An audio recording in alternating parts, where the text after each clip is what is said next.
سلام سدرا حبرتاتيوت كمي كأنكم كأنيات وانجا عالم عملكيتنا أبا تاريخ كعسو وانجا عالم زقاتمو مسحق تقوان فوتات كنا قربالكم هنا سنايت عنحيت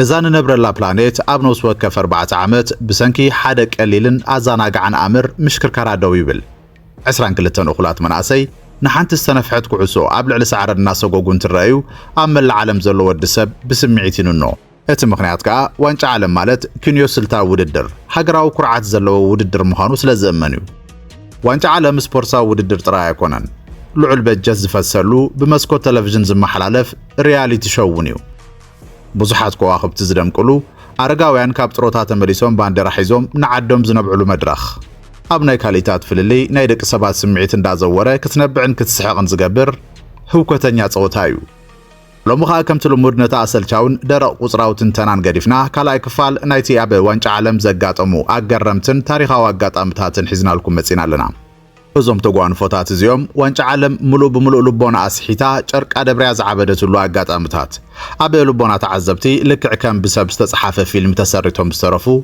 هموتاتيوم أمريكا بتاريخان فلماوان وانش عالم زنقدتلو مبل 15 وددر وانش عالم حدا نافكرت خوعس اجر زحزن هموت نيرو اتي ناشحن 994 نقاطر اوروباوያን وانش عالم بزدمق هواهو انتكايد اب ناي فصامه صوتا ግን حدا كوخب تصواتاي بدو زقتل غاطام ينيرو روبرتو باجيو يبحال كسابلومي ات بدو زموتو كوخبنا تبحال يصوا أبتو عند روبرتو باجيو نهجراويت جانتا طاليان أبي ربع فتسامن فرق فتسامن حاويسو دارجا بكل زور حمش تقولات بمقطار نبى فتسامن خطبة سحز حجزة بلص كخب تسعة ينيرو انت خنا جن كعس أجري شكان أحيله نتخلو تعرو بزيرو بازي حتلو هجر برازيلن هجر إيطاليان أبي فتسامن تفاتيتنا اللوا اتم دبنيات 9 دقيقة توسخي 3 دقيقة بزي زخون شتو يتزازيمو أب كتما باسادينا كاليفورنيا أب أزركب ستاديوم روز بول نايز ترغبو دقفت خلطيان هاجرات لبي بنهاري وقعلو انت هنا جن صوتها بزي من مشتو تزازيمو نبي فتصوم كل عمرحه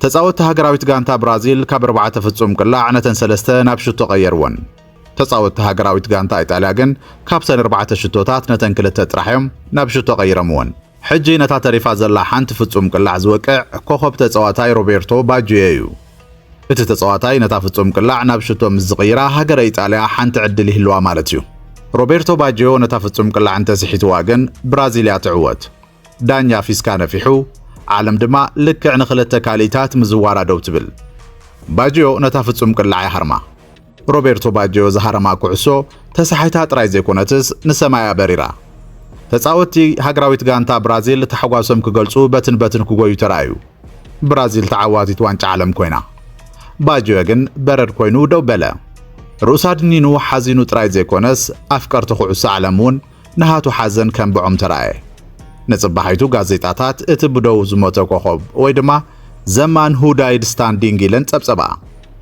ብዙሓት ኣፍቀርቱ ኩዕሶ ኣብ ታሪኽ ኩዕሶ ዓለም ከም ተሃሞተቲ ኣገራ ልቢ ሰብኣይ ተሰብር ኣጋጣሚ የላን ክብሉ ይዛረቡ ፍጹም ቅላዕ ስሒትካ ዋንጫ ክትሰዓር ሹዓይ ተጀመረን ኮይኑ ግና ኣብ ውድድር ጋንታ ምልእቲ ተሰኪሙ ዝመጸ ጅግና ውጽኢቱ ብዜሮ ክራባሕ ምርኣይ ግን ናይ ፈለማ እዋን ነይሩ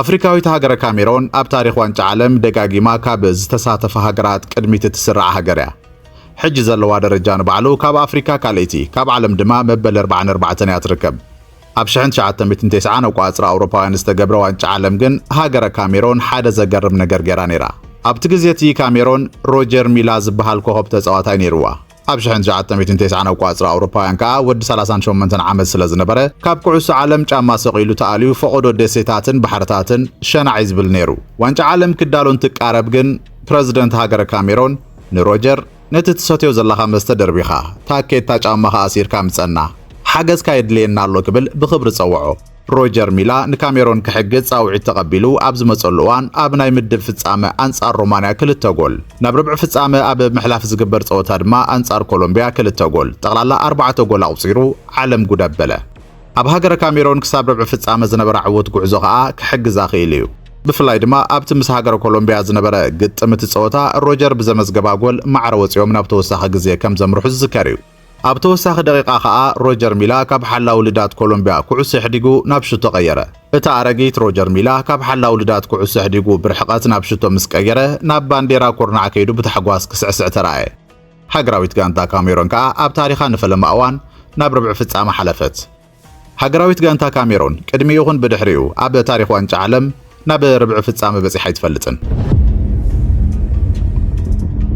ቀፂሉ ንረኽቦ ዛንታ ድማ እቲ ሃገራዊት ጋንታ ፖርቹጋልን ሃገራዊት ጋንታ ሆላንድን ዘራኸበ ዛንታ 2006 ዋንጫ ዓለም እዩ። እቲ ናብ ርብዕ ፍጻመ ንምሕላፍ ዝግበር ዝነበረ ፀወታ ደገፍቲ ክልቲአን ሃገራት ምርኢት ጥበባዊ ፀወታ ናይቶም ከዋኽብቲ ኣውሮፓ ክሪኡ እኳ እንተተጸበዩ፣ እቲ ፀወታ ግን ን9 ደቓይቕ ዝጸንሐ ናይ ባርባእስን ዕግርግርን እዩ ዝመስል ነይሩ።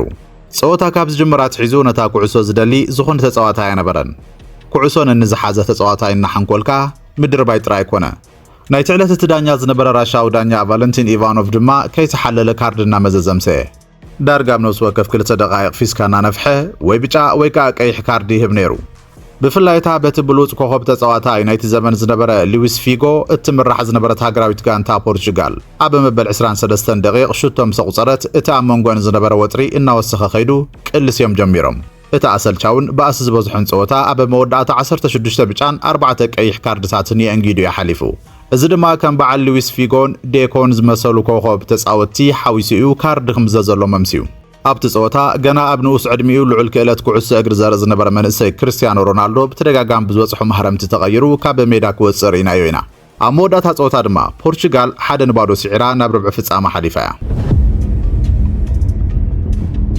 ዋንጫ ዓለም 2006 ቋፅራ ኣውሮፓውያን ካልእ ተዘካሪ ተሪዮ እውን ገዲፉ ሓሊፉ እዩ።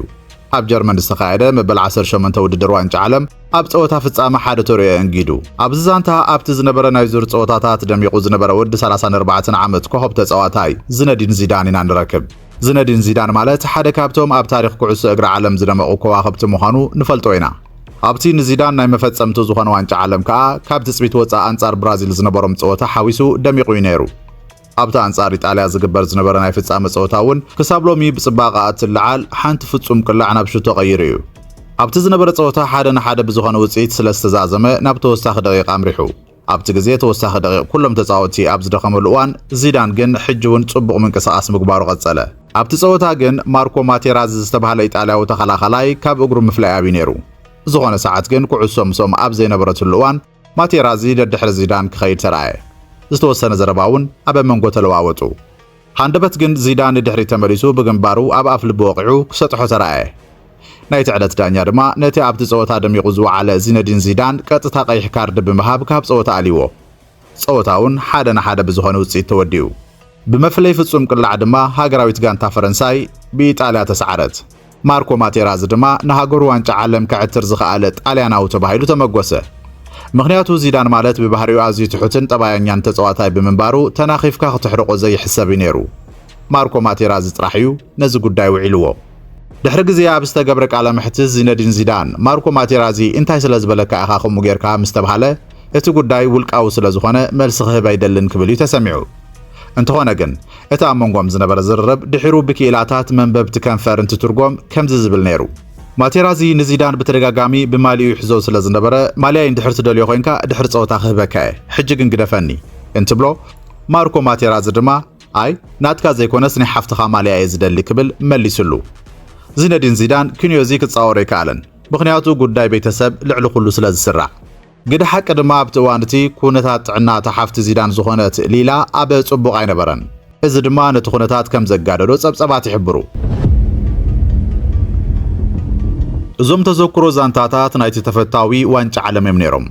ዋንጫ ዓለም ማለት ኣብ መንጎ ዛንታ ኩዕሶ እግርን ፍጹም ኮሜድን ዘሎ መስመር ሙሉእ ብምሉእ ዝጠፍኣሉ መድረኽ እዩ።